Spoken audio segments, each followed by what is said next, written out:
Safe Haven has a water problem that's costing them money and resources that are critical to helping abused and neglected animals like Blue.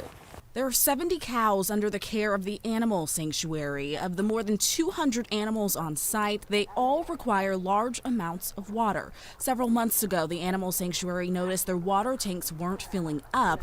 Alarms were going off, warning of low water levels from the wells on the property. Now, to change the quality of care for the animals, sanctuary staff is taking the hit instead. They're buying disposable food and dishes, bringing in porta potties, and ordering water for the animals, which costs a lot of money. We have animals that come in here that have skin disease, that have to have medicated baths daily.